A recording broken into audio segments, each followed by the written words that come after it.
Thank you so much for joining us on the broadcast, sharing all those details. More news, viewers, coming in this time from Iran. Now, according to sources, Iran has confirmed fresh talks with European powers. These will be held in Istanbul. Iranian diplomats will meet counterparts from Britain, France and Germany, also known as the E3, after the trio warned that sanctions could be reimposed on Tehran if it does not return to the negotiating table over its nuclear program. My colleague Aditya Wadhwan joins us on the broadcast. Aditya, of course, there was a lot that was still in limbo after the US had dropped the GBU-57 bunker busters on 3 nuclear sites in Iran. The larger question that remained then was whether Iran would return to the negotiating table or not. Now, it seems we have some clarity according to sources who have informed that Iran has confirmed fresh talks with European powers, and these talks are likely to be held in Istanbul. Well, absolutely. I mean, Iran has now confirmed, the Iranian state media, that it is open to negotiations on the nuclear deal with the Western Europe. Particularly we talk about France, Germany, and at this juncture, however, Iran is now still in the process of, as per some reports, that it is still in the process of rebuilding its nuclear program.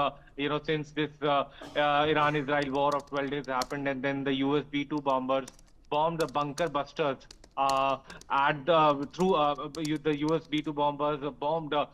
Through this bunker busters, they bombed the Iranian nuclear facilities located at Isfahan, Natanz, and Fordo. However, now Iran is now considering as to what best deal that they can get, that doesn't even harm Iran's nuclear program, as well as they satisfy the Western Europe. At this juncture, even Trump, we see the statements of US President Donald Trump. He has been repeatedly saying that that Iran cannot have a nuclear weapon, and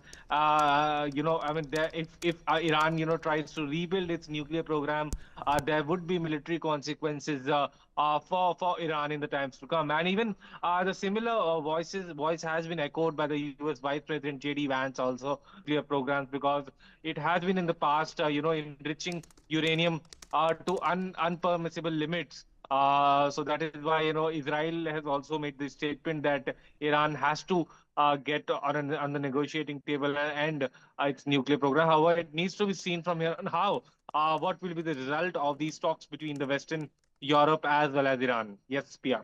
Indeed, and we've seen in the past there were in fact 5 rounds of talks that were held between the United States-led bloc, NATO, as well as Iran. But before the 6th set of talks were supposed to be held, however, Israel had launched strikes against Iran. And Iran then retaliated, which led to the situation escalating itself. And then, of course, the US managed to step in. This came as US President Donald Trump had earlier put a 60-day deadline. Now, of course, the larger question also is whether Iran will pull out of the NPT or not. Meanwhile, let's cut across live to what's taking place in the national